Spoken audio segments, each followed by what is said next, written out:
Gaga ka? Paano ka naging masigit sa legal na asawa? Hanip, akala ko pa naman tinigil mo na yan. Gumawa ka pa talaga ng gayuma para lang maging kabit ka? Hindi ka man lang ba nahihiya sa sarili mo? Kasal yung tao. Mahal na mahal niya ang asawa niya tapos aagawin mo lang? At talagang proud ka pa at masaya ha? Hindi ka mahal ni Marky. Nabubulag lang siya dahil dyan sa kaibangan mo. Kaya hindi ako nagsasabi sa'yo kasi alam kong inggitera ka. Ako ang mahal niya, hindi yung asawa niya. Kasalanan ko ba na mas nauna niyang nakilala yung pangit na yon? Ay, kung hindi nga naman makapal ang mukha mo, no? Sa dami niyang tigyawat sa mukha mo, naging semento na yan sa tigas. Diyos ko, patawarin talaga ako sa mga panlalait ko. Kailan ka naging maganda, ha? Akala mo pala maganda ka kasi ang daming lalaki na nagkakandara pa sa'yo. Na parang hindi mo sila ginayuma, no? Kaya lang naman sila lapit ng lapit sa'yo dahil isa kang ilusyonadang chararat. Ang pangit mo na nga, landi mo pa. Oo, totoo yung mga sinasabi ko. Kilabutan ka naman sana, no? Sasabihin ko kay Iya tong ginawa mo. Tapos na akong konsinting ka doon sa mga nauna. Hindi sa ganito. Kahit ano pang sabihin mo sa akin, gagawa kami ng paraan para mawala ang gayuma ni Marky. Sana magtanda ka na. Dahil sa pagiging desperada ni Yumi na magkaroon ng maraming manliligaw, iisa lang ang naging sandigan niya. Ang panggagayuma. Wala na siyang pinipili kung sino lang ang magustuhan niya. Ginagawa niya ito para maranasan niyang maging maganda at habulin ng maraming lalaki. Pero yun din ang magdadala sa kanya sa sarili niyang kapahamakan. Magagawa pa kaya niyang magbago? O sadyang aabot siya sa puntong maging siya ay magiging bilanggo ng sarili niyang kasalanan? Bakla ka ng taon.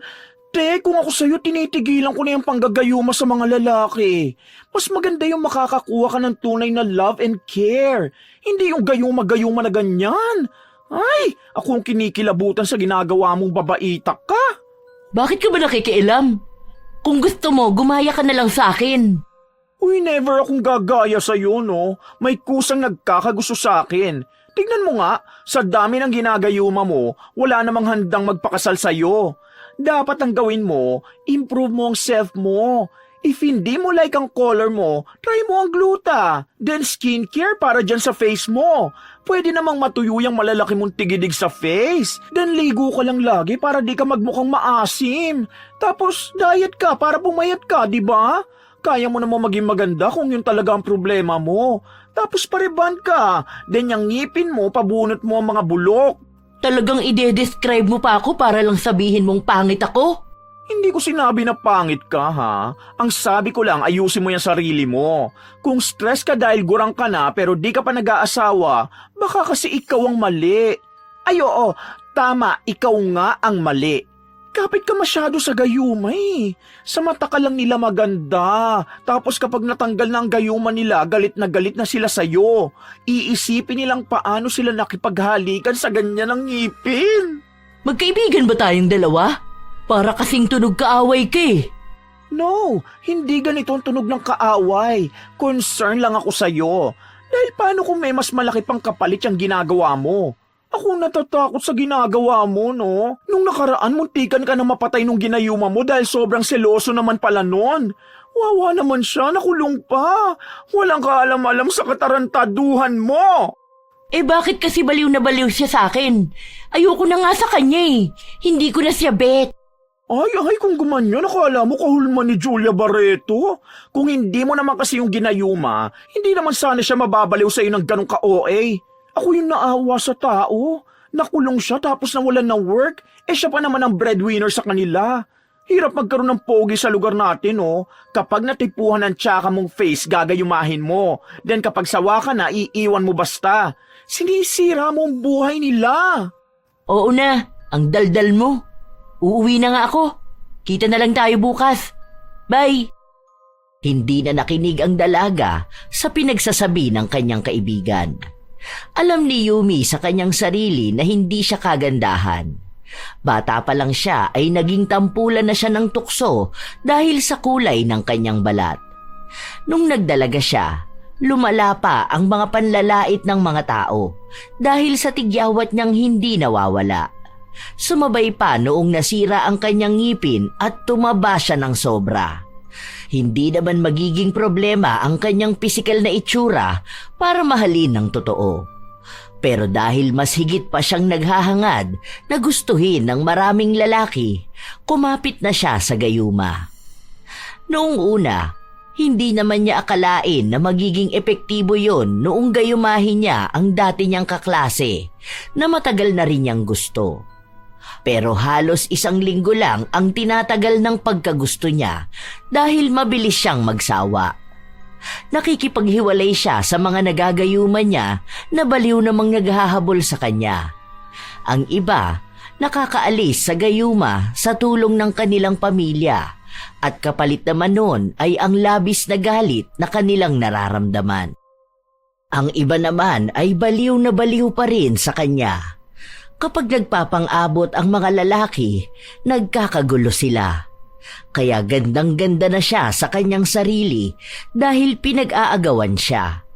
Naging tampulan din siya ng tsismis sa kanilang lugar dahil paano ang tinatawag nilang pangit na babae ay pinagkakaguluhan ng mga gwapo at matitipunong kalalakihan. Nang makauwi siya, nakita niya ang dati niyang ginayuma. Naghihintay sa kanya at sinusuyo siya. Sinabi ko naman sa'yo, Simon, hindi na kita gusto. Hayaan mo makakahanap ka pa rin naman ng ibang babae na mamahalin ka. Hindi na ako ang para sa'yo, ha? Palayain na natin ang isa't isa. Magiging masaya ka rin sa piling ng ibang babae. Kahit na lumuhod sa kanyang harapan ng lalaki, hindi niya ito binigyan ng pansin. Para sa kanya, kapag ayaw na niya sa isang lalaki, para na itong basura na kaya na lang itapon ng basta. Ganon ang ginagawa niya sa iba. Maraming lalaki na ang lumuhod sa kanya at umiyak para makipagbalikan sa kanya. Pero sawa na siya sa mga yon, kaya ayaw na niyang pilitin ang sarili na makipagbalikan. Kinabukasan, habang papasok siya sa trabaho, nakita niya ang bago nilang kapitbahay. Una niyang nakita ay ang isang magandang babae. Balingkinitan, maputi, makinis at tila ba isang modelo. Nakaramdam ng inggit si Yumi dahil ganoong klase ng babae ang tunay na lapitin ng mga lalaki. Hindi na sana niya nais na kausapin dahil wala siyang panahon.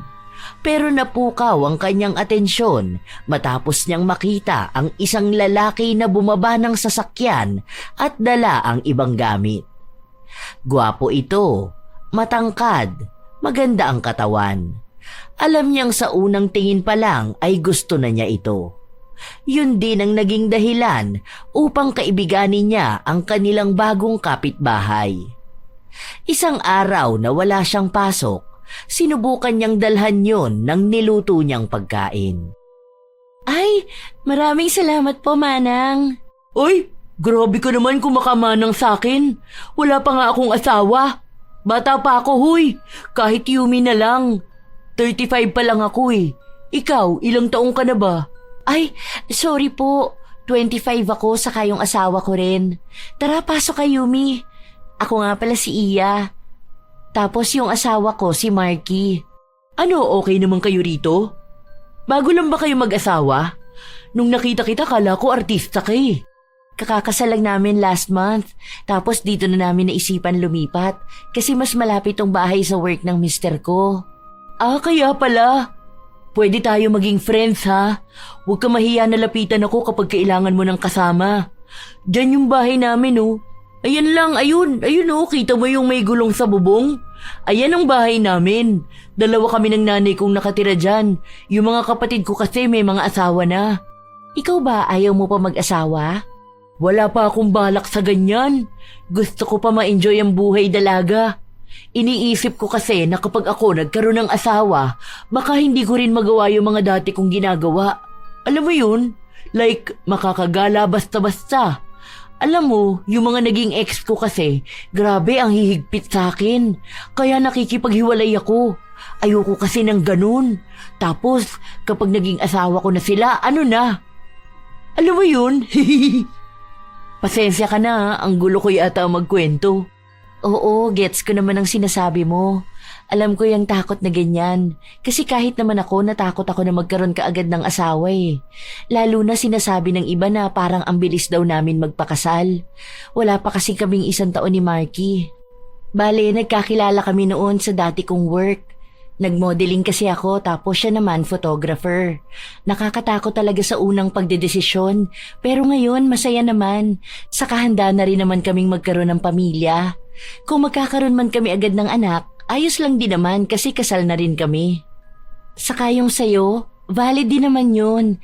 Lalo na marami din kababaihan na kahit nasa edad na wala pang balak magpakasal. Yung iba naman, wala na talagang balak magkaroon ng asawa. Ay, totoo ba? Kaya pala ang ganda mo kasi model ka. Grabe, dati pangarap ko yung ganyan eh. Bakit iniwan mo naman agad ang trabaho mong yan? Pwede pa rin naman. Okay lang naman kay Marky. Saka endorser pa rin naman ako ng ibang beauty products eh. We, ano bang tingin mo ang bagay sa akin? Yung totoo ha?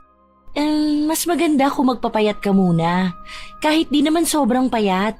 Maging fit ka lang. Then, sa face mo, huwag kang gumamit ng matatapang na sabon dahil pwede yun maging dahilan para dyan sa pagdami ng tigyawat mo. Hirap naman yan. Hayaan mo na nga. Dami pa rin naman nababaliw sa akin eh. Alam mo ba na lahat ng pogi dito sa atin may gusto sa akin? Karamihan sa kanila naging ex ko. Ganun ako kasikat dito. Di naman sa pagmamayabang ah. Ayun naman pala eh. Malay mo, isa na sa kanila ang magpapakasal sa'yo, di ba? Mas okay yun kapag ganun. Isa pa, maganda ka naman eh. Doon na nagsimula ang kanilang pagkakaibigan. Kaya natutuwa si Yumi na alam niyang napapalapit siya sa lalaki na susunod niyang bibiktimahin. Sa itsura pa lang ni Marky, iba na ang dating nito sa mga lalaking nakapaligid sa kanya. Tila ba yun na ang tipo ng lalaki na gusto niyang makasama habang buhay.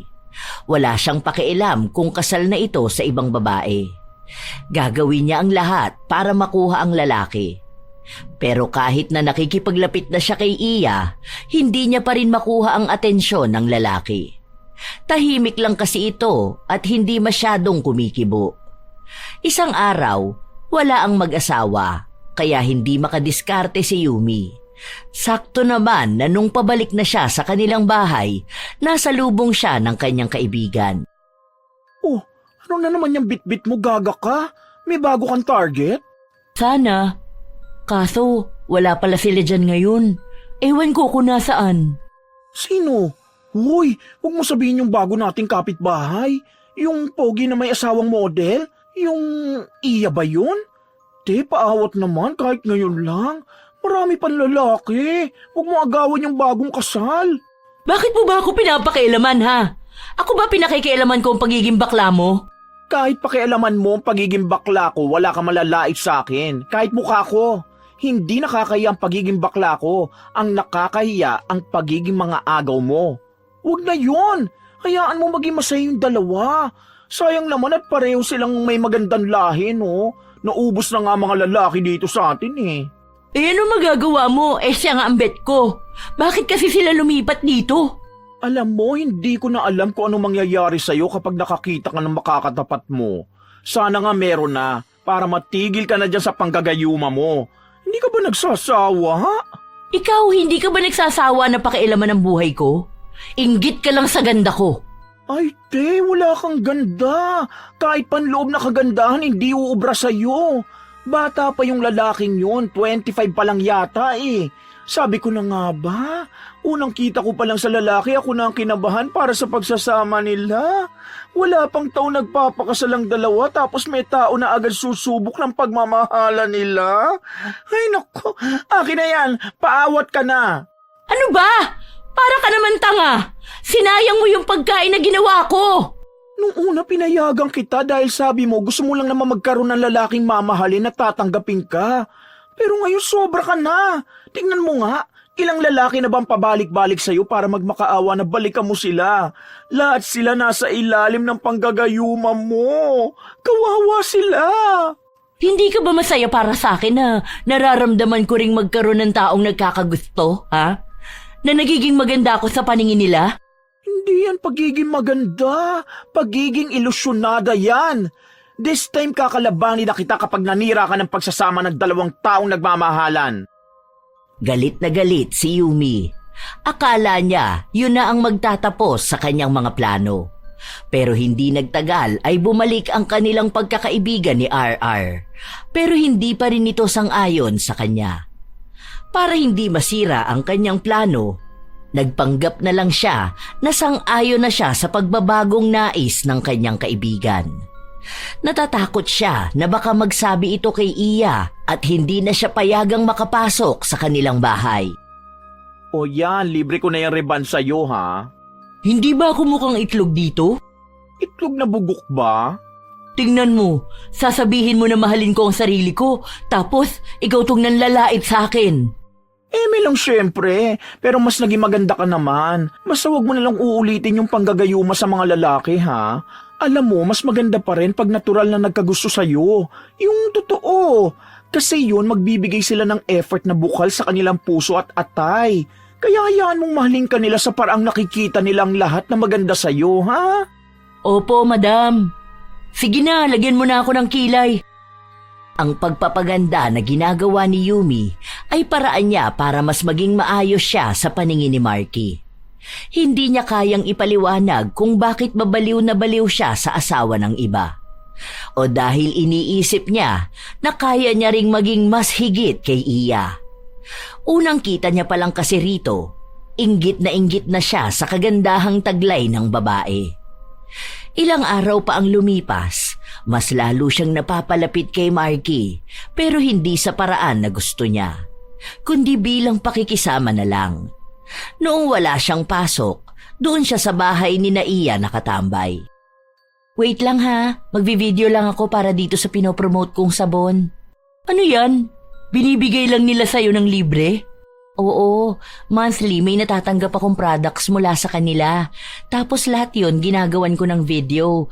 Tapos ipopost ko yun online para kapag may bumili rin, may kikitain ako. Ganun lang yun. Maliit lang naman pero dagdag na lang sa kita namin. Ayaw mo na mag-work? Sabi ni Marky wag na raw muna kasi nga balak na namin bumuo ng baby. Ay wow! Ang responsable niya talaga no? Asan ba siya ngayon?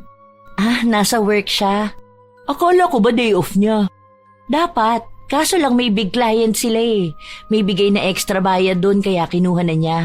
Mamaya pa yun uuwi.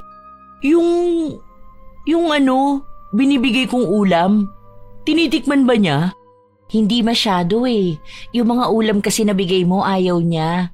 Tapos ako na lang ang kumakain. Or minsan kami ni Manang. Yung nagpupunta rito para maglinis sa bahay at maglaban ng mga damit namin. Bakit? Ano bang gustong ulam ni Marky? Gusto nun ako yung nagluluto. Ewan ko rin eh. Basta ang gusto niya palagi, yung kakainin niya or babaunin niya, dapat ako mismo ang nagluto. Bihira lang yan kumain ng hindi ako ang nagluto. Kapag kakain lang kami sa labas o kaya pag nasa bahay siya ng parents niya. Nakaramdam ng inisang dalaga dahil ang buong akala niya ay napapalapit na siya sa lalaking inaasam niya. Kung pinahihirapan siya ni Marky, dahilan yon para mas lalo niyang gustuhing ituloy ang panggagayuma rito. Kung hindi ito kumakain ng pagkain na hindi si Iya ang nagluto, alam niyang mahihirapan siyang ibigay ang pagkain na may gayuma. Baka kung kanino lang ito mapunta. Kailangan niyang umisip ng bagong plano. Kaya pasimple siyang bumalik sa matandang nilalapitan niya kapag hihingi siya ng gayuma. Hindi yun alam ni RR. Dahil ang pangako niya rito ay kahit na kailan, hindi na siya babalik doon. Basta kahit na anong paraan na lang. Ano pa bang ibang gayuma? Di ba meron yung niriritwalan? Sige na, ganun na lang. Kaso hindi ko pa pala alam ang tunay na pangalan ni Marky. Kapag nalaman ko, yun na lang ang gagawin natin ha. Hindi naman ako makakapagbigay ng pagkain sa kanya. Nagtry ako kaso iba naman pala ang kumakain. Baka mamaya ibigay nila yun sa pulubi. Basta next week babalik ako ha. Nagpatuloy ang dalaga na alamin ang tungkol sa lalaking balak niyang agawin. Gusto sana niyang itanong ang tunay na pangalan ni Marky pero hindi niya yun pwedeng basta na lang itanong nang hindi maghihinala si Iya. Isang araw, walang trabaho si Marky at ganon din si Yumi. Isa yun sa nakikitang pagkakataon ng dalaga para mapalapit sa lalaking nais niya. Babe, alam mo ba, tutulungan daw ako ni Yumi pag-aralan kung paano magluto ng mechado. Di ba favorite mo yun? Kahit ano namang lutuin mo, babe, favorite ko eh. Ay wow, nainggit naman ako. Respeto naman sana sa single, oh. Baliw ka, te. Pero salamat pa rin sa offer mo, ha. Alam mo, mga niluluto ko kasi mga simple lang eh. Halos paulit-ulit na nga. Kaya nanonood ako sa YouTube ng mga pwedeng lutuin. Tapos ikaw, lahat ng binibigay mong ulam sa amin ang sasarap. Kaya nga gusto ko palalo mag-aral para hindi naman nakakahiya kapag may bisita kaming kakain. Wala namang problema sa luto mo, babe. Masarap yun para sa akin. Kaya nga ayaw kong kumakain ng luto ng iba eh. Dahil hinahanap-hanap ko pa rin ang luto mo. Sus, baka naman sinasabi mo lang yan dahil ayaw mong ma-hurt ang feelings ko. Alam ko naman na hindi masarap ang luto ko eh. Iba kasi ako magtimpla. Nahihirapan ako dun sa sakto lang. Minsan kasi maalat, minsan naman matabang. Bakit kasi kailangan mo pa magbago ng timpla? Doon ka na sa kaya mo. Masarap naman talaga eh. Minsan nga kahit pagkain sa labas hindi ko gusto dahil gusto ko pa rin kapag ikaw nagluto. Ang alam ko lang yung sayo kasi may espesyal na sangkap. Pagmamahal. Ano ba?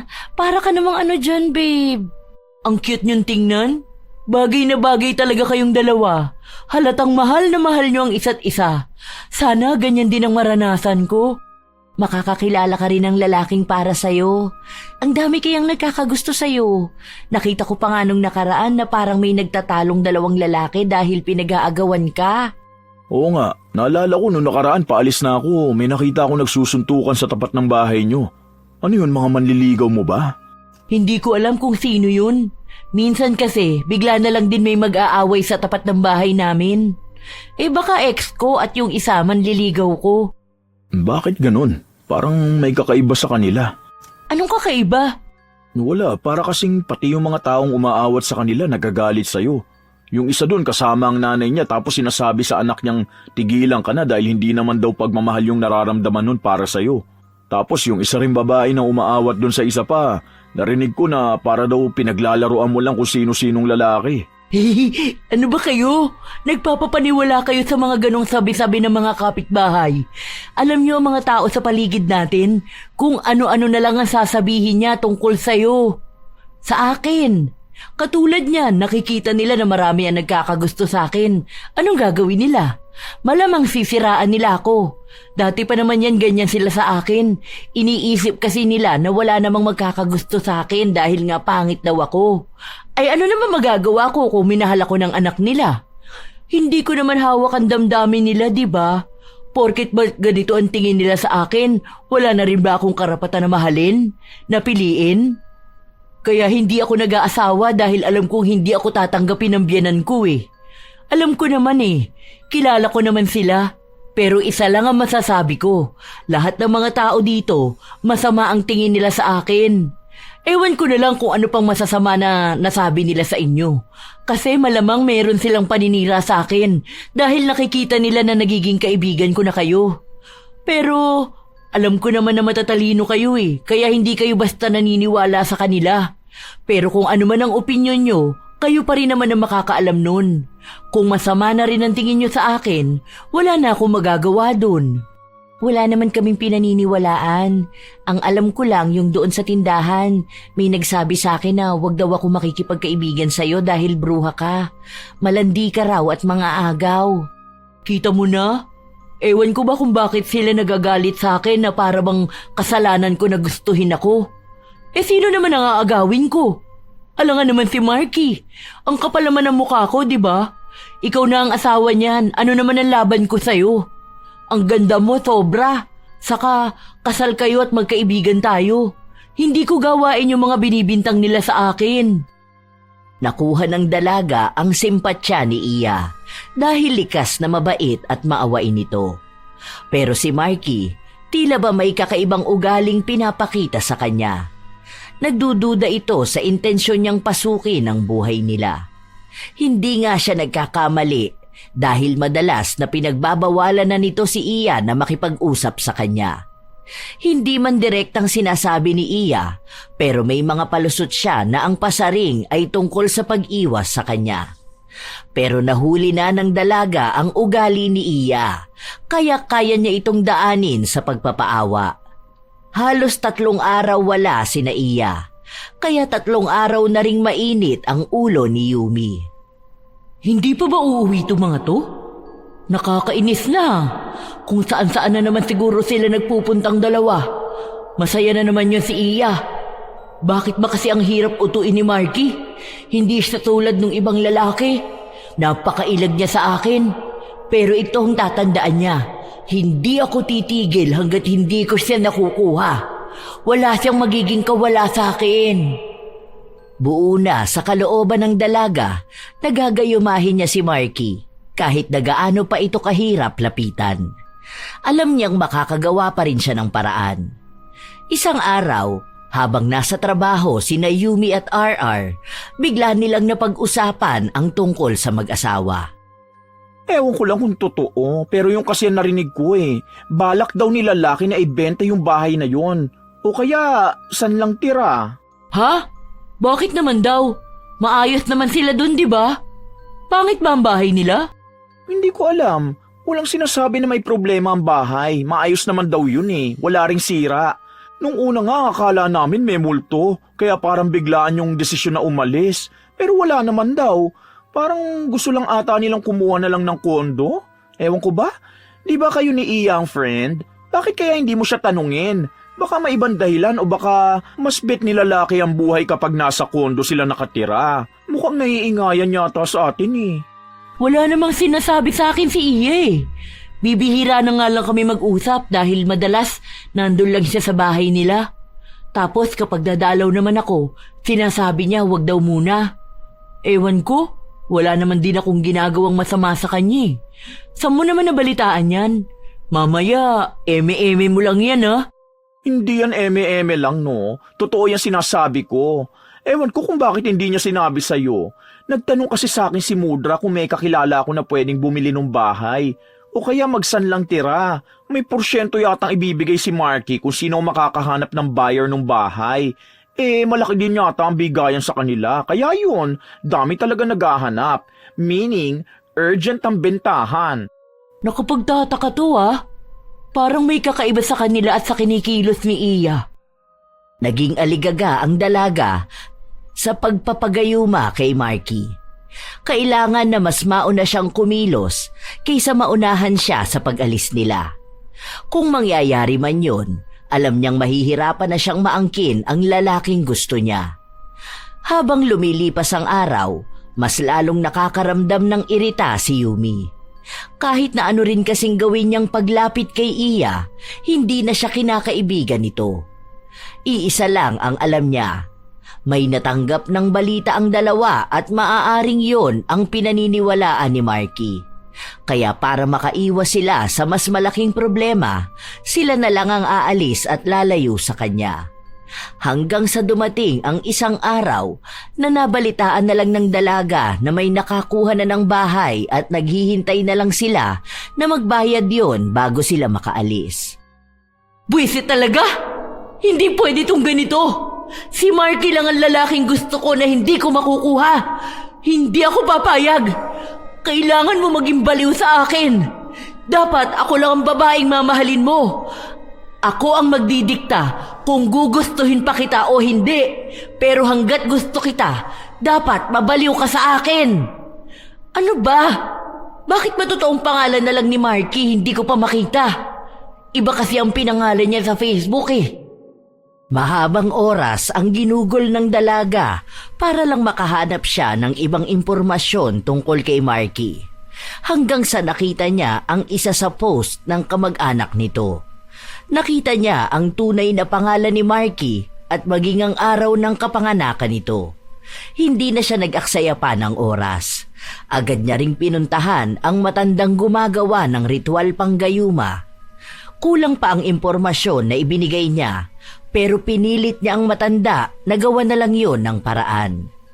Nang matapos ang ritual, naghintay si Yumi ng tamang araw kung kailan siya lalapitan ni Marky. Habang lumilipas ang araw, palapit ng palapit ang paglipat ng bahay ng mag-asawa. At kasabay naman nun ay hindi pa rin nagiging epektibo ang gayuma. Hanggang sa isang araw, habang naghihintay ng masasakyan si Yumi dahil galing siya ng palengke, may sasakyan na bumusina sa kanya. Nung buksan ang bintana, si Marky ang bumungad sa kanya. Pauwi ka na ba? Tara na, sumabay ka na sa akin. Ay, hindi na muna. Maghihintay na lang ako ng jeep. Salamat! Huwag ka nang mag-jeep. Tara na. Nung una, hindi agad sumama ang dalaga. Sinusubukan niya kung pipilitin siya. Dahil kung nasa ilalim na ng gayuma si Marky, ibig lang sabihin nun ay handa nitong gawin ang lahat para mapa-oo lang siya. Ganun kasi ang nangyayari sa ibang mga lalaki na kanyang ginayuma. At tama nga siya, dahil pinilit siya ni Marky na sumama sa kanya, pero may lambing yun, na hindi gagawin ng lalaki kung nasa tama siyang pag-iisip. Kilala niya kasi ito bilang masungit sa iba, habang malambing sa asawa. Doon na naman mas labis na naramdaman ni Yumi na ang ganda-ganda niya at walang panlaban si Iya. Uy, saan mo naman ako dinala? Akala ko ba uuwi na tayo? Hindi naman dito ang daan pa uwi sa atin. Mamaya na lang. Kumain na lang muna tayo. Bakit ayaw mo ba? Date lang tayo. Date? Sus, bakit naman tayo magde-date? Hindi ka ba hahanapin ng asawa mo? Di yan. Hindi naman niya alam na umuwi na ako. Alam niya nasa trabaho pa ako. Kaya may oras pa tayo magkasama. Talaga? Eh di, gusto mo na ako? Ganun ba? Ay, baka niloloko mo lang ako ha. Paano yan kapag nalaman ng asawa mo? Makikipag-iwalay ako sa kanya. Gusto kita. Kaya nga kita sinusundan palagi. Alam mo, hindi ko alam kung bakit hanggang sa panaginip ko nakikita kita. Nababaliw ako kapag iniisip kita. Kakainis ka naman. Basta sa akin ka na ha. Nagtagumpay ang dalaga. Nakuha niya rin ang lalaking inaasam niya. Sa paglipas ng mga araw, nabalitaan ng dalaga na hindi natuloy ang bentahan ng bahay dahil ayaw nang umalis ni Marky. Naririnig niya rin na madalas nag-aaway ang dalawa. Kaya palaging umaalis din si Marky na siya namang sinasamantala niya para magkita sila. Minsan, isang buong araw silang magkasama. Nagpupunta sa hotel o kung saan mang lugar. Doon ka tumayo, love. Ayan, ang ganda mo. Tingnan mo. Baka naman sinasabi mo lang yan para hindi sumama ang loob ko. Narinig mo ba yung sinabi ng staff kanina? Ang sabi niya, ang pangit ko raw. Paano raw ako nagustuhan ng poging tulad mo? Di ko narinig yun ah. Sino nagsabi at sasapakin ko? Wala rito. Kanina, dun sa kinainan natin. Hindi ko na lang pinansin dahil alam kong naiinggit lang yun sa akin. Ano na palang plano mo? Paano tayo magsasamang dalawa kung gusto pa rin ng asawa mong umuwi ka sa inyo? Pinapalayas ko na nga siya pero ayaw niya pa rin. Ano, doon na lang tayo tumira sa bahay niyo? Hindi pwede, andun ang nanay ko eh. What if kumuha na lang tayo ng bahay natin? Saan mo naman gusto? Doon lang sa malapit sa work ko. Eh kung wag ka na lang kaya magtrabaho, ako na ang bahalang bumuhay sa'yo. Sigurado ka ba? Okay lang sa akin. Basta may allowance kang ibibigay sa akin ha. Paano ang pang skincare ko, di ba? Maganda ang naging plano nilang dalawa. Kumuha muna sila ng paupahan pero minsan ay umuuwi pa rin si Marky sa kanyang tunay na asawa dahil naroon ang iba niyang mga gamit. Hindi kasi ibinibigay ni Iya ang mga importante niyang papeles para hindi basta makawala si Marky. Dahil doon, galit na galit si Yumi sa tunay na asawa dahil iniisip niyang ito ang tanging tao na naging hadlang sa wagas nilang pagmamahalan. Minsan nga ay nais niyang sugurin si Iya para pagsabihan ito pero wala pa ni isang tao ang nakakaalam ng kanilang relasyon, maging ang kanyang ina at kaibigan. Hindi na kasi siya nakikipagkita sa mga ito, lalo pat alam niyang isa sila sa magiging hadlang para maging masaya sila ni Marky. Pero isang araw, habang nasa labas si Yumi, nakita siya ni RR at kahit papasok ito sa trabaho, bumaba siya ng jeep para makausap ang kaibigan. Uy, ano na ba talaga nangyayari sa'yo? Ang sabi ni tita, nasa Maynila ka? Kailan ka pa umalis at kailan ka rin nakabalik? Ayos ka lang ba? Bakit bigla ka namang umalis sa trabaho? Ano ba, huy, kinakausap kita na maayos? Iniiwasan mo ba ako? Ang dami mo namang tinatanong. Hayaan mo na lang kaya ako, no? Basta ang alam ko, masaya ako sa buhay ko. Wala kang pakialam sa kung ano man ang ginagawa ko. Kung nasaan ako o kung sino ang kasama ko. Ay, feeling ko tama ang hinala ko. Never talaga ako nagkamali ng kutob. Gaga ka? Ginayuma mo si Marky? Kaya ba hindi na rin niya madalas na inuuwian ang asawa niya? Hindi ko siya ginayuma. Kasalanan ko ba na mahal niya ako? Na ako ang pinili niya? Na mas nakikita niyang higit ako kaysa kay Iya? Gaga ka? Paano ka naging masigit sa legal na asawa? Hanip, akala ko pa naman tinigil mo na yan. Gumawa ka pa talaga ng gayuma para lang maging kabit ka? Hindi ka man lang ba nahihiya sa sarili mo? Kasal yung tao. Mahal na mahal niya ang asawa niya tapos aagawin mo lang?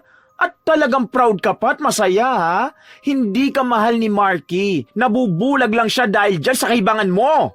Kaya hindi ako nagsasabi sa'yo kasi alam kong inggitera ka. Ako ang mahal niya, hindi yung asawa niya. Kasalanan ko ba na mas nauna niyang nakilala yung pangit na yon?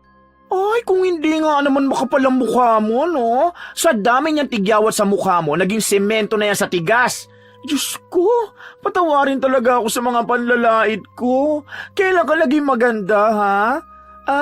Akala mo pala maganda ka kasi ang daming lalaki na nagkakandara pa sa'yo. Na parang hindi mo sila ginayuma, no? Kaya lang naman sila lapit ng lapit sa'yo dahil isa kang ilusyonadang chararat. Ang pangit mo na nga, landi mo pa. Oo, totoo yan mga sinasabi ko. Kilabutan ka naman sana, no? Sasabihin ko kay Iya tong ginawa mo. Tapos na akong konsintihin ka doon sa mga nauna. Hindi sa ganito. Kahit ano pang sabihin mo sa akin, gagawa kami ng paraan para mawala ang gayuma ni Marky. Sana magtanda ka na. Hindi na nakapagsalita pa ang dalaga dahil agad na ring umalis ang kanyang kaibigan. Kilala niya si RR. Alam niya na kapag sinabi nito ay siya ring gagawin.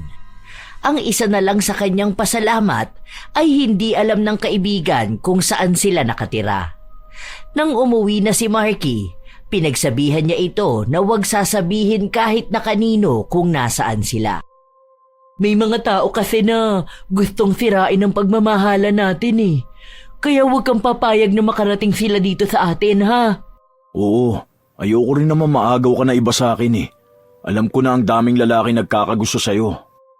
Habang lumilipas ang ilan pang linggo, walang naging problema sa kanilang relasyon. Ilang beses tinatawagan ni RR ang kaibigan, ngunit hindi ito sumasagot sa kanya. Ang alam lang ni Yumi, maayos ang lahat. Mahal na mahal siya ni Marky at pinaparamdam ito sa kanya. Lahat ng sasabihin niya ay sinusunod. Hindi siya hinahayaan na magalit o magtampo hanggang sa dumating ang araw na nagsawa na siya.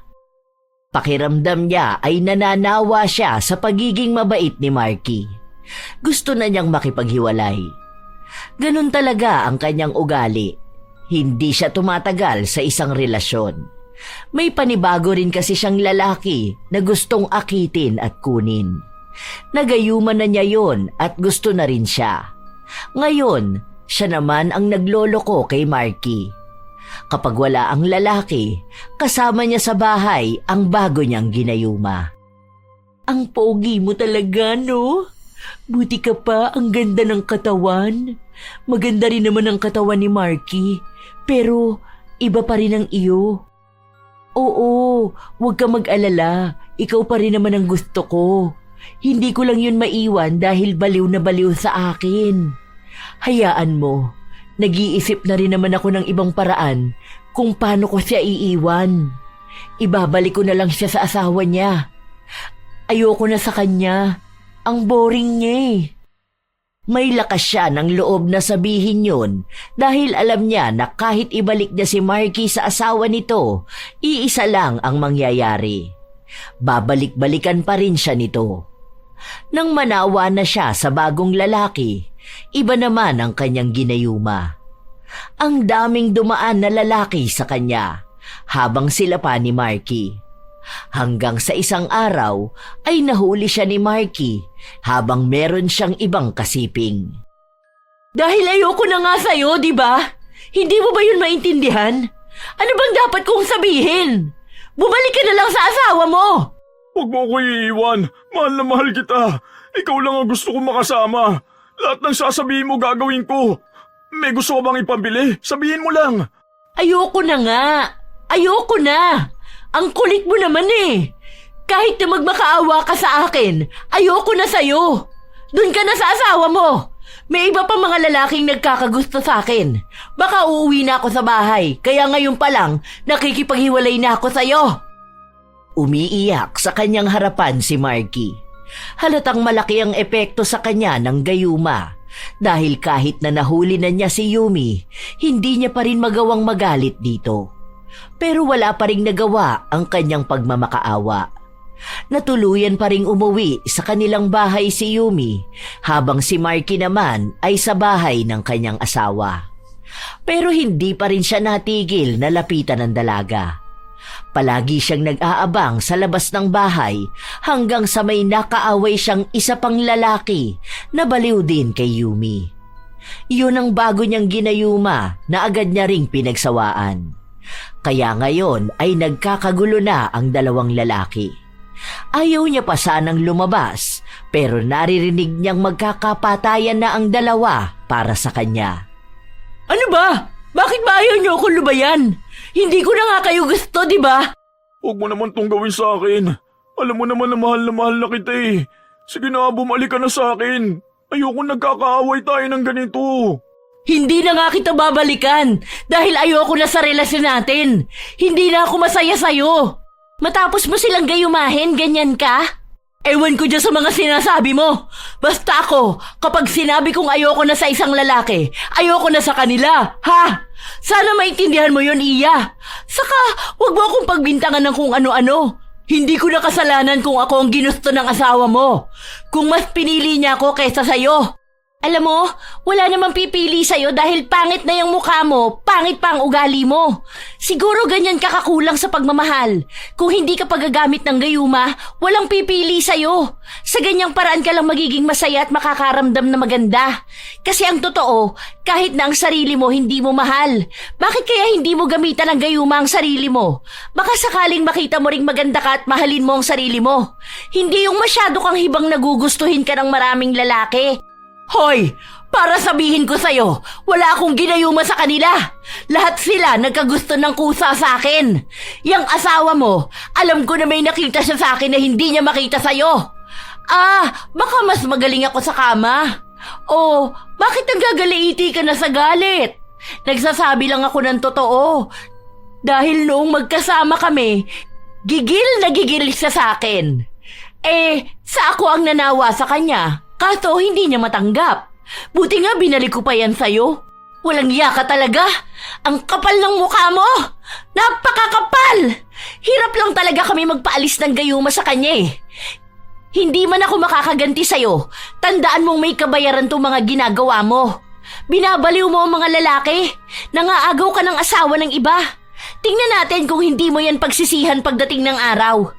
Sila ang may gusto sa akin. Hindi ko kasalanan kung malakas ang karisma ko. Hindi na lang nakipagtalo si Iya. Hinila na niya ang kanyang asawa na walang tigil na nagmamakaawa kay Yumi na bumalik sa kanya. Sa mga araw na lumipas, hindi lang si Marky ang patuloy na nangungulit kay Yumi. Ang daming lalaki. Kahit na saan siya magpunta ay pakiramdam niya sobrang ganda niya. Dahil palagi siyang pinag-aagawan. Palaging may nagmamakaawa sa kanya. Sa ganoong paraan siya nagiging masaya, kaya kahit na anong sabihin ng mga tao sa paligid niya, wala siyang pakialam. Mas lalo niya pang iniinggit ang mga yon at sinasabi sa kanila na wala ng ibang lalaki na naiwan sa kanila kundi mga pangit na lang. Dahil ang mga may itsura ay nagkakandara pa sa kanya. Kahit natalo rin naman siya sa mukha, ramdam niyang siya ang sinasamba ng mga ginayuma niya. Kapag gusto niyang makipagtalik, pipili na lang siya kung sino sa kanila. Sinasamantala rin niya ang paghingi ng pera sa mga yon. Ang ibang asawa o nobya ng mga lalaking ginayuma niya ay sinusugod siya, pero wala naman silang magawa dahil siya pa rin ang ipinagtatanggol ng mga kalalakihan. Lumala ang ginagawa ni Yumi. Tila ba maging siya ay nababaliw na sa paggamit ng gayuma nang hindi man lang iniisip kung may naghihintay bang malaking kabayaran sa kanya. May isa siyang balak na gayumahin pero hinarang siya ni RR. Ano bang problema mo? Ikaw at yung ginagawa mo. Talagang dinamihan mo pa ang lalaking ginagayuma mo? Ano naman pakialam mo, ha? Concern lang ako sa iyo at sa kanila. Awang-awa na ako at sa pamilya nilang hindi na alam ang gagawin. Hindi pa lahat kaya magamot ng albularyo. Iilan lang sa kanila. Isipin mo isang lalaki, may asawa na, kapapanganak lang. Stress na siya. Dahil may sakit na yung anak nila, baliw pa sa ibang babae ang asawa niya. Kasalanan ko ba na maganda ako? Naku, gusto kitang murahin. As in, paulit-ulit. Kaso wala naman yung talab sa'yo. Talaga, dahil hindi rin naman ako papayag na magpa-apekto sa sasabihin nyo sa akin. Ano, gusto nyo tanggapin ko na lang na pangit talaga ako? Na kung hindi ako manggagayuma, walang magmamahal sa akin? Gusto nyong ganun pa rin ako sa dating ako na inaapi? Dahil lang sa itsura ko?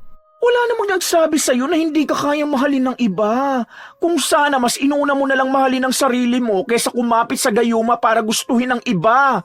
Nagiging masaya ka ba sa ganyan? Na nasisira mo ang buhay nila? Ano, maganda ka na sa paningin mo nun? Oo, maganda na ako. Maganda na ang pakiramdam ko dahil naranasan ko na rin yung nararanasan ng iba. Bakit? Masama ba yun? Naasamin ko rin naman na maging habulin? Na may nagkakandara pa sa akin? Na mahal ako? Noong mga bata pa tayo, ano bang palagi kong naririnig sa kanila? Na kahit na ako na lang ang natitirang babae sa mundo, hindi pa rin nila ako papatulan. Na hindi nila ako gugustuhin. Dahil pangit ako. Dahil maitim ako. Tapos nakikita ko yung mga kakilala natin. Mga kaklase natin na may manliligaw. May nagbibigay sa kanila ng bulaklak. Meron silang mga boyfriend. May kasama silang gumala. May mga nagtatalo para lang makuha ang pagmamahal nila. May naghahabol sa kanila para di iwan. Masama ba ako na asamin ko yung pakiramdam nilang ganon?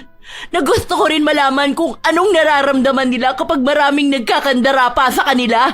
Hindi mali na asamin mo, pero hindi tama na gumawa ka ng mali para maramdaman yun. Hindi naman basihan ang pagkakaroon ng maraming lalaki para maging masaya ka. Alam ko kahit na hindi mo aminin, dumarating pa rin ang gabi na iniisip mong paano kung may tunay na taong nagmamahal sa'yo. Dahil kahit pasabihin natin baliw sila, hindi mo ramdam ang sinseridad ng pagmamahal mula sa kanila. Dahil peke yon. Yon ang dahilan kaya madali ka magsawa. Dahil yung totoong babae na habulin na maraming nagkakagusto, iisa lang ang nais nila. Mahalin din sila ng tunay. Wala yan sa dami ng lalaki. Kung hindi mo rin naman kayang panindigan ang sarili mo. Kaya utang na loob. Tama na to, tigilan mo na. Hindi para sa akin, kundi para sa iyo. Huwag mong diktahan ang desisyon ko sa buhay. Ay hindi, bago ka pa mapahamak. Hindi nakinig si Yumi. Hanggat masaya siyang baliw sa kanya ang maraming lalaki, ipagpapatuloy niya ang manggayuma sa kanila. Ilang beses na rin namang nakiusap si RR sa albularyong gumagawa ng gayuma para kay Yumi. Pero tuwing lalapit ang dalaga ay pinagbibigyan pa rin ito. Kaya walang ibang makakaawat sa dalaga kundi ang kanya lamang sarili. Ngunit paano niya maaawat ang sarili kung yun lang ang labis na nagpapasaya sa kanya?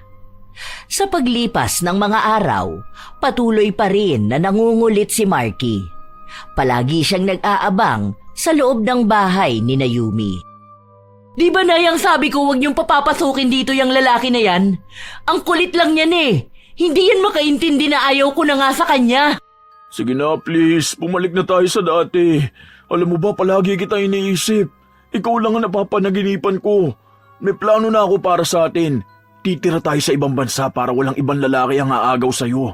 Tara na, sige na. Maawa ka naman na sa akin. Alam mo naman na mahal kita. Sa hindi na nga kita mahal, di ba? Ano bang problema mo? Ang kulit mo! Sobrang kulit mo! Nakakabwisit ka! Ang daming lalaking nagkakagusto sa akin at nababaliw. Anong tingin mo, papatulan pa rin kita? Handa akong gawin ang lahat ng gusto mo. Kahit ano, sabihin mo lang. Gusto mo ba ng bagong sasakyan? Gusto mo ba ng bagong bahay? Kahit ano pa yan. Sigurado ka ba? Kapag sinabi ko sa'yo na gusto ko ng iPhone at bagong motor, bibigyan mo ko? Tapos sa akin lang nakapangalan? Oo, basta sabihin mo lang na mahal mo ako. Ibigay mo na muna sa akin ang kailangan ko bago ko sabihin sa'yo na mahal pa rin kita. Kapag nakita ko na sa harapan ko, doon ko pag-iisipan kung makikipagbalikan ba ako sa'yo. Sinasamantala na ng dalaga ang pagkabaliw sa kanya ni Marky. Pinagsabihan na siya ng kanyang ina tungkol doon pero hindi siya nakikinig. Sinasabi niya na para naman daw sa kanilang dalawa ang ginagawa niya. Matanda na ang ina kaya madalas na lang itong nasa kanilang bahay. Dahil wala ring trabaho si Yumi, umaasa siya sa bigay ng mga lalaking baliw na nakikipagbalikan sa kanya. Kinabukasan, nagising ang dalaga sa malakas na pagkatok sa kanilang pinto. Pagbukas niya pa lang, sumalubong sa kanya ang malakas na sampal ni Iya. Ang kapal talaga ng pagmumukha mo, no? Hiningian mo pa talaga ang asawa ko? Wala kang karapatan na saktan ako. Hindi ako nanghingi sa asawa mo dahil siya mismo ang nagsabi na ibibigay niya yan sa akin. Kasalanan ko na naman ba na sa sobrang pagkabaliw niya sa akin, handa siyang magbigay ng kahit na ano sa akin? Oo nga pala. Galit ka sa akin dahil kahit nakasama mo ang asawa mo, ako pa rin ang hinahanap niya, di ba? Kawawa ka naman, Iya. Alam mo ba na inaaya niya akong umalis na kami? Na pumunta na lang daw kami sa ibang bansa para dun kami magsamang dalawa? Alam mo ba yon? Malamang hindi, di ba? Kawawa. Tingnan natin kung sino magiging kawawa sa atin sa mga susunod. Kaunti na lang makakatakas na ang asawa ko sa gayumang ginawa mo. Matapos nun, sisiguraduhin kong magdurusa ka! Bakit? Anong gagawin mo sa akin? Hindi naman pwedeng indemanda mo ko eh. Sa paanong paraan? Na inagaw ko ang asawa mo? Sige, may iba ka pa bang ebidensya? Di kung mawawala nga yung gayuma sa kanya, congrats sa'yo dahil mababawi mo na ang asawa mo. Oo, talagang ganon. Congrats sa akin dahil babalik ang tunay na pagmamahal ng asawa ko. Habang ikaw, mananatili ka pa ring pangit at desperadang babae. Yang kaitiman ng balat mo kasing itim din ang budhi mo. Walang lalaking seseryoso sa'yo. Dahil sino ba naman lalaki ang magkakagusto sa ganyang pagmumuka? Ha? Ang pangit mo! Ang baho mo pa! Bulok ang ugali mo katulad ng ngipin mo. Oh, bakit ang sama ng tingin mo sa akin? Totoo naman, di ba? At least ako, okay, sige, patatawarin ko ang asawa ko dahil alam kong wala siyang alam sa ginawa niya. Magkakabalikan kami. Ako pa rin ang legal wife. Maganda, mabango, fresh. Ikaw, ano ka ba? Bukod sa isang babaeng walang nagmamahal. Hindi mo pwedeng ipagyabang sa akin ang mga nagkakandara pa sa'yo dahil peke yun. Ikaw ang nakakaawa dahil napakalungkot mo na, napakapangit mo pa. Wala kang karapatan na laitin ang itsura ko! Meron akong karapatan. Meron kaming karapatan dahil hinayaan mo kaming gawin yon. Kasi ikaw mismo sa sarili mo tanggap mo na pangit ka at malungkot ka. Bakit? Magkakandara pa ka ba sa iba kung hindi totoo? Mali ka. Hindi sila ang baliw sa'yo. Ikaw ang baliw sa idea na may nagmamahal sa'yo. Yun ang totoong nakakaawa. Hindi na kinaya ni Yumi ang mga salita na yon, kaya agad niyang isinara ang pinto. Galit na galit siya. Nais niyang gumanti kay Iya. Kaya ang naiisip niyang paraan ay ang agawin ulit ang asawa nito. Ang naiisip niya ay tanggapin si Marky kapag bumalik ito sa kanya at nagmakaawa. Pero hindi na yun nangyari. Ang huli na lang niyang nabalitaan ay nawala na ang gayuma kay Marky. Galit na galit nga raw ito at nais na sunugin ang bahay ni Yumi. Mabuti na lang ay napigilan siya ni Iya. Hindi na rin niya nakita ang dalawa dahil umalis na rin ang mga ito. Kalahati rin ng mga lalaki na nagayuman niya ay gumaling na. Ang iba, katulad ng mga bago, ay hindi pa rin naaagapan. Buisit! Bakit ba ang daming inggitera? Bakit ba hindi na lang nila ako hayaan na maging masaya? Sinabi ng kanyang ina na hindi siya tunay na magiging masaya kung paulit-ulit siyang manggagayuman ng lalaki. Dahil hindi lang naman daw lalaki ang nagpapasaya sa isang babae. Ang lalaki raw ay isang parte lang ng buhay ng babae, pero hindi ito sentro na kailangan niyang kabaliwan. Kapag daw natanggap niya ang kanyang sarili. Sa pagmamahal sa sarili, doon niya malalaman na hindi naman ganon kahalaga ang mga kalalakihan. Hindi nakakailanganin ng maraming baliw sa kanya dahil aasamin niya ang isa ngunit tunay. Pero hindi pa rin nakinig ang dalaga. May isa siyang natipuhan at pinagayuman niya yon. Nakuha naman niya ang lalaki. Minahal siya at nabaliw sa kanya. Pero masyado itong palaban. Hindi katulad ng iba na kapag sinabi niyang ayaw niya ay hindi siya pinipilit. Pero ang bago niyang lalaki, kahit sabihin niyang ayaw niya, halos patayin siya nito. Ilang beses na ring nagbanta sa kanyang buhay kaya hindi siya makawala. Ang daming ipinagbabawal sa kanya, kahit pa ang paglabas niya ng kanilang bahay. Dahil doon, humingi siya ng tulong sa iba pero walang may pakialam sa kanya. Sinasabi na ginusto niya yon kaya panindigan niya. RR, sige na, tulungan mo na ako. Nakala kami ni nanay dito sa bahay. Natatakot na ako kay Jake. Sige na. Wait lang, try ko muna ha. Nangihingi pa ako ng help sa mga pulis. Ay, yan na nga ba sinasabi ko sa'yo eh. Ang tigas naman kasi ng ulo mo. Di ba ang sabi ko, huwag mo nang gawin yung panggagayuma mong ganyan? Ayan, tignan mo. Hindi mo kilala kung sino yung nagayuma mo. Hindi siya katulad ng ibang mga lalaki na nakilala mo. Huwag ka na magalit sa akin. Tulungan mo na lang ako, sige na. Natatakot na ako eh, lalo na sa kalagayan ni nanay. Paano kung magkasakit siya rito sa loob o mapahamak siya? Maawa ka na, sige na. Oo nga, gumagawa na nga ako ng paraan, no? Wait ka na lang. Huwag mo na uulitin tong ganito, ha?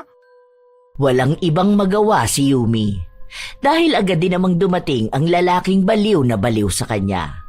Katulad sa palaging ginagawa sa kanya, ginugulpi siya nito bago sila magtalik. Dahil hindi na matiis ni Yumi ang nangyayari, nakikipaghiwalay na siya sa lalaki. Pero ayaw yung tanggapin ni Jake. Sinabi sa kanya na papatayin na lang siya kung sa ibang lalaki lang din siya mapupunta. Pero nagmatigas si Yumi. Nagbabaka sakali siya na baka magawa niya ng paalisin ang lalaki.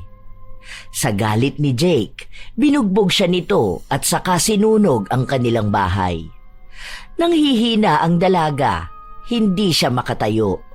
Ang kanya namang ina, dahil matanda na, hindi na makagalaw ng maayos dahil sa nerbiyos.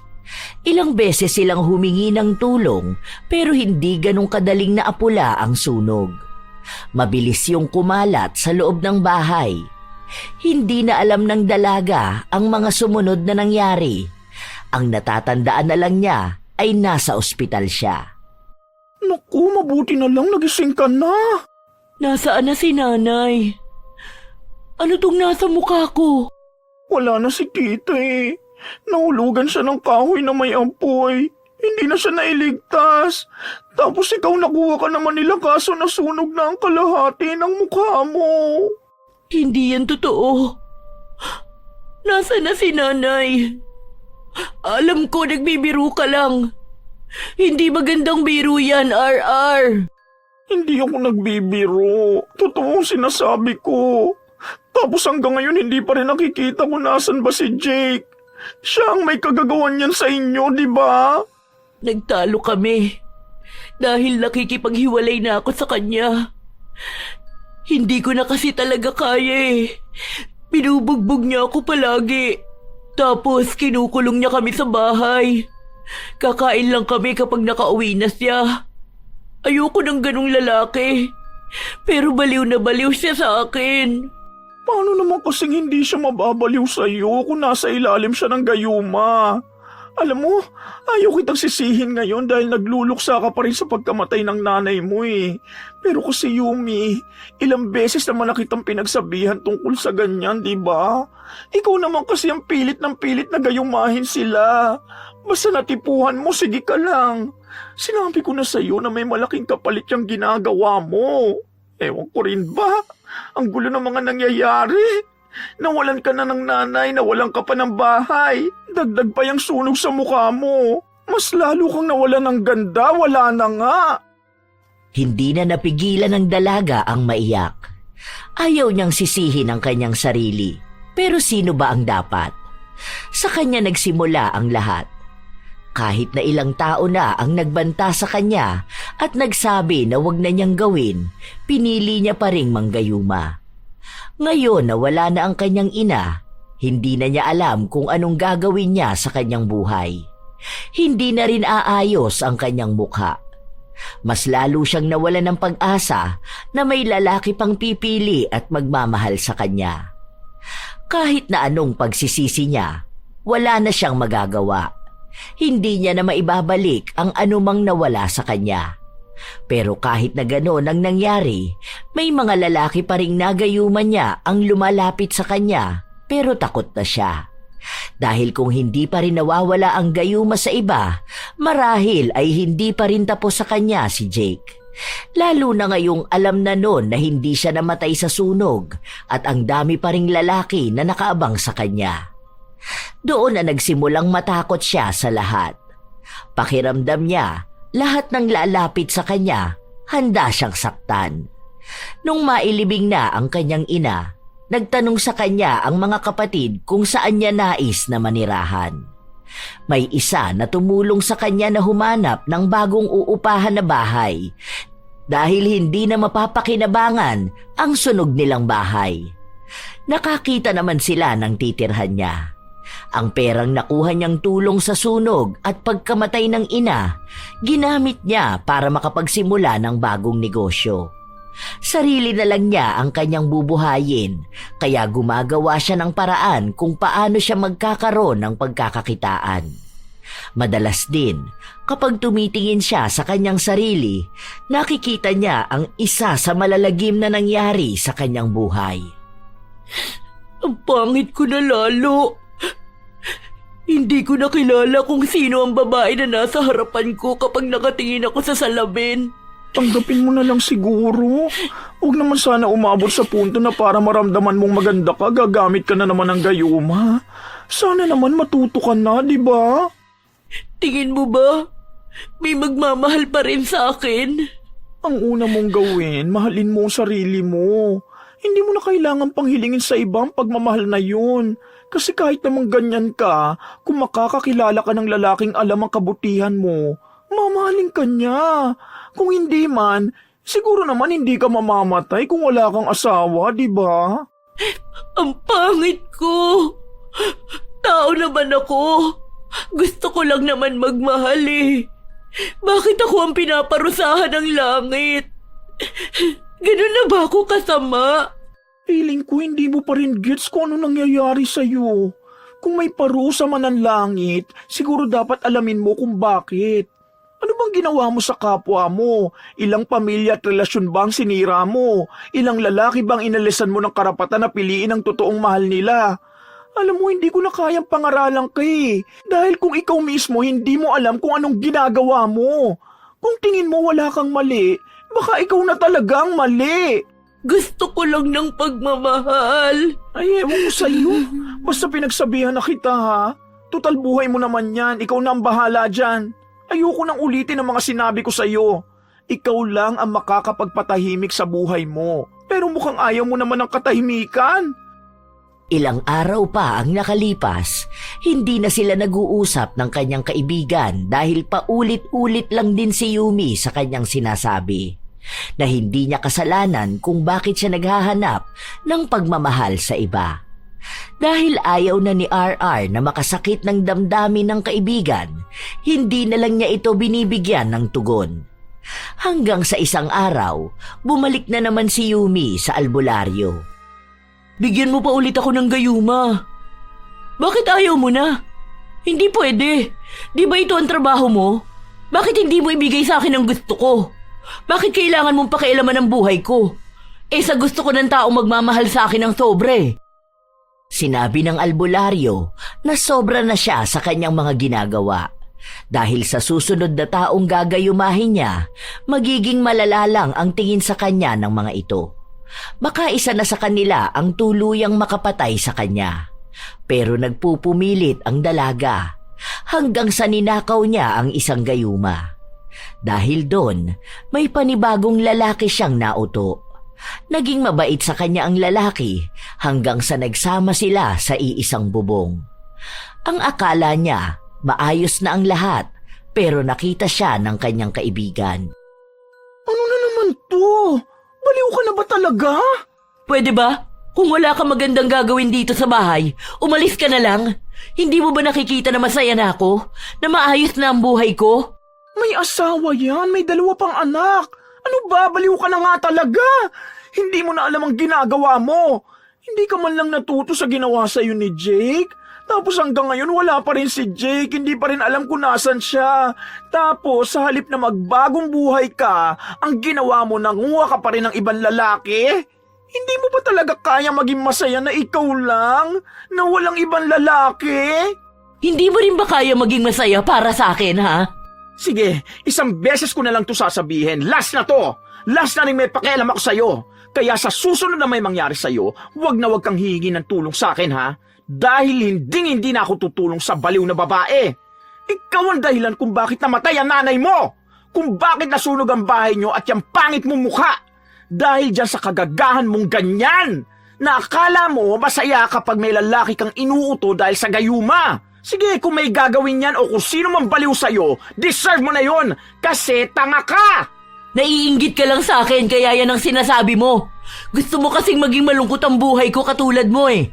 Dahil bakla ka at walang seseryoso sa'yo. Wow, ako pa? Oo, bakla ako pero hindi ako malungkot at desperada. Isa pa, hindi ako pangit. Oh, di ba ganito ang gusto mo? Mag-aaway tayo? Ang dami na nga nangyari sa buhay mo tapos ako lang ang kakampi mo. Ngayon ako na rin ang kakalabanin mo? Sino nagsabi sa'yo na wala nagmamahal sa akin? Hoy, may boyfriend man ako o wala, masaya ko. Yon ang wala sa'yo. Yon ang nawala sa'yo matapos mong malulung dyan sa bisyo mong panggagayuma. Kaya wag mo kong pagsasalita ng ganyan. Okay, sige, go ka na dyan. Magpakabaliw ka na. Dito ko na tinatapos ang pagkakaibigan natin. Total, hindi mo naman ako pinakikinggan eh. Bahala ka na sa buhay mo. Total, wala ka na rin naman kinatatakutan na mawala. Hindi na naghintay pa si RR sa sasabihin ng kanyang kaibigan. Dahil kusa na siyang umalis. Matapos nun, talagang pinutol na ni RR ang anumang ugnayan nilang dalawa. Hindi na sila nag-usap. Wala na silang balita sa isa't isa. Pero si Yumi, patuloy niya pa rin ginagamit ang gayuma. Matapos niyang magsawa sa kanyang kinakasama, ibang lalaki naman ang ginawa niya ng masama. Lalo na't nagbebenta siya ng pagkain sa kanto, nakikita niya kung sino ang pwede niyang susunod na bibiktimahin. Hanggang sa isang araw, pag-uwi niya sa kanyang bahay, napansin niyang bukas ang pinto at mukhang may pumasok sa loob. Hindi siya nag-alala dahil akala niya ay kung sino lang o baka nakalimutan niyang isarado. Pero nagulat siya nang makita niya si Jake. Anong ginagawa mo rito? Umalis ka na rito! Hindi mo ba nakikita na sunog na ang mukha ko dahil sa kagagawan mo? Namatay ang nanay ko dahil sa kabaliwan mo! Utang na loob! Lubayan mo naman na ako! Bakas pa rin ang pagnanasa kay Jake. Baliw na baliw pa rin siya kay Yumi at sinabi sa kanya nito na silang dalawa lang daw ang magmamahalan. Walang ibang lalaki na aagaw kay Yumi. Dahil sa oras na malaman niyang nakikipagtagpo ito sa iba, siya na mismo ang gigilit sa leeg ng dalaga. Takot na takot si Yumi dahil alam niyang magkakatotoo yun. Kapag nagalit sa kanya si Jake, talagang papatayin siya nito. Nagawa na nga niya ng isang beses, magagawa niya ulit. Kaya walang nagawa si Yumi. Dahil ayaw siyang pakawalan ni Jake, nagsama sila sa iisang bahay. Palagi siyang nakakulong. Kahit cellphone ay hindi siya pinapahawak. Hindi siya makahingi ng tulong sa iba. Kahit sa kaibigan niyang kinalimutan na rin siya. Parang awa mo na. Tigilan mo na ako. Hayaan mo na akong mabuhay. Parang awa mo na. Ayoko na sa relasyon na to. Kung noon ang mga lalaki ang nagmamakaawa sa kanya, ngayon siya na ang nagmamakaawa sa isang lalaki para lang lubayan siya. Pero kahit na anong pagluhod niya at pag-iyak, hindi pa rin niya magagawang makalaya sa baliw na pag-ibig sa kanya ni Jake. Yun naman ang nais niya noon pa, ang makatagpo ng lalaking hindi siya iiwan. Kaya nga siya nagpakabaliw sa panggagayuma para makilala ang lalaking yon. At ngayon na nakasama na niya, siya naman ang labis na nagdurusa. Wala na siyang kawala. Hanggang sa nagkaroon na sila ng anak ni Jake. Pero katulad ni Yumi, damay ang kanyang anak sa kalupitan ni Jake. Hindi na sila naghiwalay pa. Dahil kahit kapatid ni Yumi ay hindi na siya matagpuan. Dinala siya ni Jake sa isang liblib at tagong probinsya upang doon ay hindi na talaga siya makatakbo. Malaki ang pagsisisi ni Yumi sa kinahinatnan ng kanyang buhay.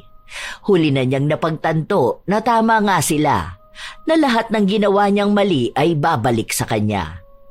Kahit na mapagtanto niya pa ang kamalian, hindi na niya maitatama ito. Hindi lang si Jake ang nakulong sa gayuma, kundi ang buong buhay ni Yumi at ng kanyang anak. Kung tatakas siya o gagawa ng masama, hindi magdadalawang isip si Jake na patayin sila ng kanyang anak. Tunay naman na wala sa itsura ang pagmamahal ng isang tao. Pero sadyang may mga tao na hindi tanggap ang kanilang sarili. Kapag naramdaman nilang hindi sila maganda, hinahayaan nilang kainin sila ng inggit. At sa halip na pagbutihin ang sarili, mas pinipili nilang hanapin ang madaliang paraan para makuha ang atensyon ng iba. Tulad na lang ng paggamit ng gayuma. Isang bagay na akala nila'y makakatulong para maramdaman nilang kaibig-ibig sila kahit hindi totoo. Maraming gumagawa niyan, hindi dahil masama sila, kundi dahil desperado silang mahalin. Pero hindi nila naiisip na ang gayuma ay hindi lang basta simpleng orasyon o inumin. Isa itong kasinungalingang nakabalot sa pagnanais na maramdaman ng pagmamahal, kahit alam nilang hindi ito totoo. Kapag pinilit ang isang taong mahalin sila, kahit na hindi ito bukal sa kanilang puso, hindi sila ang nalugi kundi ang taong nagpumilit na magpakababad sa kasinungalingan. Sarili lamang nila ang kanyang niloloko. Tunay naman ding may mga babaeng ginagawa ito dahil pakiramdam nila wala silang halaga. Akala nila dahil hindi sila maganda, hindi na sila karapat-dapat magmahal o mahalin. Sa una, makukuha nila ang kanilang nais, pero darating pa rin ang panahon na unti-unting magbabago ang isang pagmamahal na gawa lang sa ritual. Babalik at babalik ang kasalanan na ginawa nila. Sila rin ang magtatamasa ng hirap na kapalit ng pagpupumilit. Tandaan na hindi naman kailangan maging maganda para mahalin. Ang pag-ibig ay hindi nababase sa pisikal na itsura. Dahil ang kagandahan ay lumilipas kasabay ng panahon. Minsan din naman, ang pag-ibig ng iyong kapareha ay nagbabago sa pagdaan ng panahon. Pero iisa lang ang klase ng pag-ibig na hindi madadaan sa gayuma. Ito ay ang pag-ibig sa sarili at pagtanggap sa kung sino ka man. Kaya mga apo, hindi dapat maging dahilan ng itsura para gumawa ng masama sa kapwa. Wala naman taong pangit, sadyang nadadala lang ng sabi-sabi ng mga tao. Ang sino mang tao, may karapatang mahalin at magmahal. Sadyang dapat lang alamin muna ang pagmamahal sa sarili dahil paano mo malalaman ang pagmamahal na nais mo kung ikaw mismo ay hindi ito maibigay sa iyong sarili. Naway may aral kayong natutunan sa ating bagong kwento. Maaari nyo ring ibahagi ang inyong opinyon dahil nais ko itong mabasa. Ito ang inyong Lola Telang at maraming salamat sa palagi ninyong pakikinig mga apo.